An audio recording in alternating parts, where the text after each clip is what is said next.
Guide in the Exercise of Mental Prayer for the Man of Good Will by the Very Reverend Joseph Simler, originally published by the Society of Mary in 1887, and it's available from blessedsacramentbooks.com. Chapter 8, Part 2. How to make the considerations, and in what the, quote, prayer of meditation consists. We are right, therefore, to repeat with Suarez, no one is so devoid of intelligence that he cannot easily learn to make meditation, if he only desired it earnestly. Therefore be at ease. Know that no more is asked of you in this part of mental prayer than what you are doing daily in your studies, in your readings, in your mental labors, and even in your conversations with one another. Begin to think about what you are going to speak or to meditate on before God, just as you are obliged to think about what you are going to say in your conversations and what you are going to do during your studies. Consider, first of all, with the eyes of your mind, and in the light of faith, the proposed truth or fact.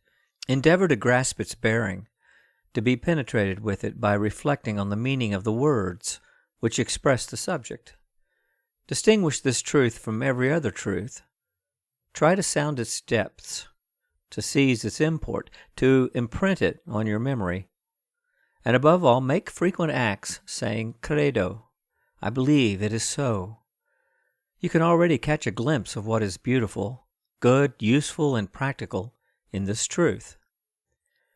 If your mind is unable to go further, this suffices. We will presently indicate how, in such a case, you can pass immediately to the affections and resolutions.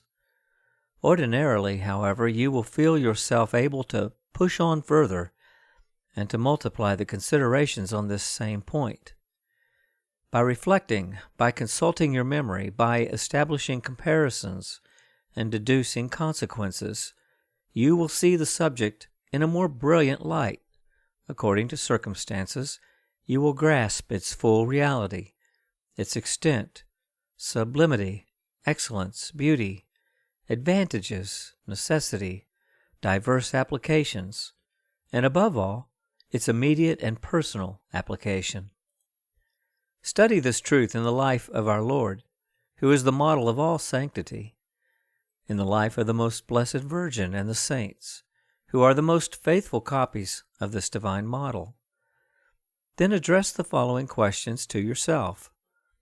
What have our Lord, the most blessed Virgin, the saints, and especially such a saint, thought of this truth? How have they practiced it? What difference exists between their conduct and mine regarding this truth? What have I yet to do in order to resemble them? Lay special stress on the motives which should induce you to practice the truth or maxim on which you meditate. The deeper you are penetrated with these motives, the more your will is prompted to take energetic resolutions. It will then be useful to ask yourself the following questions. What do our Lord and the Most Blessed Virgin ask of me? Should I have the sad courage to refuse it to them? What advantages shall I find in the practice of this virtue? What have I lost until now in default of this practice? What will befall me if I am unfaithful to it? What shall I wish to have done at the end of my life? Is it not necessary to do now what I then should wish to have done? The replies to these questions will suggest salutary reflections to your mind. Above all, I recommend to you not to theorize without application. As to the considerations, questions, and answers, do not fail, in all of them, to look for the relations of these truths to yourself, to your convictions, to the principles of your conduct, to the actions of your life, in a word, to your present dispositions. What are your actual dispositions concerning this truth? Are you really convinced of it? Do you love it, or do you feel any repugnance in regard to it? Are you firmly resolved to make it the rule of your judgments, of your appreciations of your conduct, and this despite the repugnance of nature?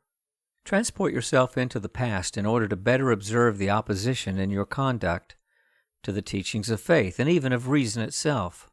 Only ask yourself, what hidden things, what faults unnoticed at the moment, will be manifested to you by the light of meditation, which is a communication of God's light. From my secret sins cleanse me, O Lord, and from those of others spare thy servant. Psalms 18, 13 and 14. Foresee the future and ask yourself what you will have to do, that the truth on which you meditate may become the rule of your judgments, appreciations, and conduct. What repugnance will you have to overcome? What occasions to avoid? What faults to struggle against? On what occasions shall you put this truth into practice? What means will you take to conform yourself to it? It is not necessary nor always possible to ask yourself all these questions during one meditation. But what always imports you is that you be penetrated with the truth, and by reviewing the past and looking forward into the future, to give it a practical application to yourself.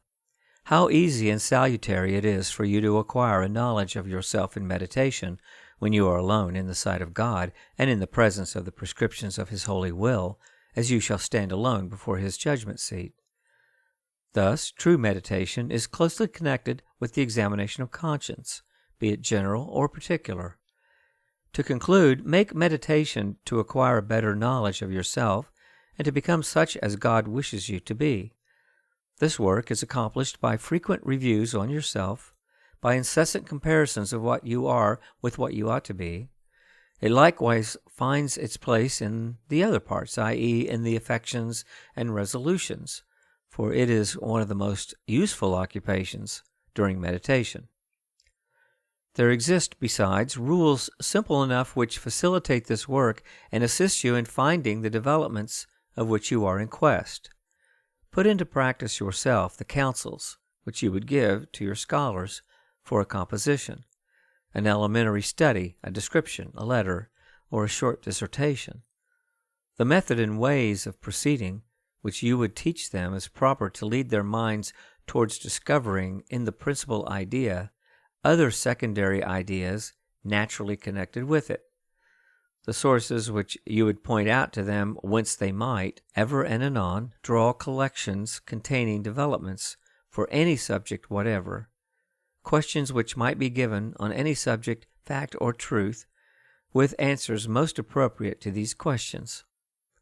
These rules constitute a true guide who conducts your soul and shows her in succession all the parts, all the sides of the object, one after the other, who, placing you in view of the object, puts questions to you similar to those in this well-known verse. Who has said or done this? What has he said or done? Where? By what means? Why? How? When? Finally, what conclusion is to be drawn? What resolution is to be taken? What have I to do personally? What obstacles are to be removed? What means to be prepared and employed? How have those acted that obtained success? Definitions are then to be given, enumerations to be made, comparisons to be employed. You will remark similarities, opposites, antecedents, consequence, cause and effect, and 1,000 other circumstances. Consult the masters and the documents that can furnish you with information, experience, history, books, the testimony of men, and especially that of God. The testimony of God is certainly of the greatest assistance to you in the exercise of meditation. You are in the domain of faith, where God speaks directly to your heart by the unction of the Holy Spirit, where He speaks to you as often as you wish, by the examples and doctrine of His Son, by Scripture, Holy Church, the examples and doctrine of His saints. Finally, by the ascetic authors. The field is so vast that it is impossible ever to be restrained in your process. The condition of man who seeks for light in meditation is therefore infinitely above the condition of the one who seeks for light in study alone.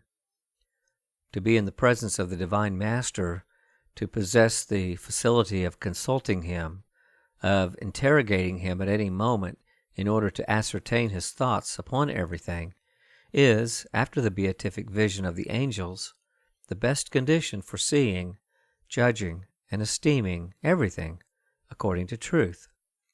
The human means which we have just pointed out must not be neglected. God, who is the author of the natural as well as the supernatural order, who has grafted faith on reason, and grace on the natural powers of the soul, who employs material elements to produce the wonderful effects, both spiritual and supernatural, of the sacraments, wishes you to have recourse to the natural means according to the measure of your strength, for he neither favors nor approves idleness under any form. Help yourself, and heaven will help you. Exercise yourself, then, in the processes of which we have spoken, and you will perceive with satisfaction that your mind is rapidly acquiring facility, flexibility, and penetration. You will habituate yourself to grasp promptly and at the first glance the different aspects of an object. Little by little, you will do instinctively what you have at first done with effort and reflection. But while applying all the faculties of the soul, be always convinced that the supernatural action is an indispensable help, even for the least success in meditation. Without God's help, we can do nothing, absolutely nothing. Sine me nihil potestis facere. John 15:5. Do not therefore omit to ask earnestly for whatever you need. Interrupt the work of the considerations by prayer. Multiply acts of faith. Address yourself to God, the Father of lights, to Jesus Christ, his Son, the way, the truth, and the life, the light of the world, to the Holy Spirit, the inspirer of every prayer, without whom all is darkness and impotency, to the Most Holy Virgin, the seat of wisdom and the channel of all graces, to your guardian angel and holy patrons, your advocates and acceptable intermediaries with God. Have recourse, therefore, to frequent invocations while applying yourself to considerations. The Holy Scriptures and sacred liturgy will furnish you with excellent formulas for this purpose. Da mihi intellectum ut sciam testimonia tua. Give me understanding, that I may know thy testimonies. Psalm 118:25. Domine facud vidiem. Lord, that I may see. 1 Kings 3:9. Locere, Domine, quia audit servus tuus. Speak, Lord, thy servant heareth. Veni, Sancte Spiritus, et emitte celitus lucis tuoe radium. Come, Holy Spirit, send us from on high a ray of thy light. Ave Maris Stella, sove vincula reis, profer lumen cecis. Hail, star of the sea, break the chains of the guilty, give light to the blind.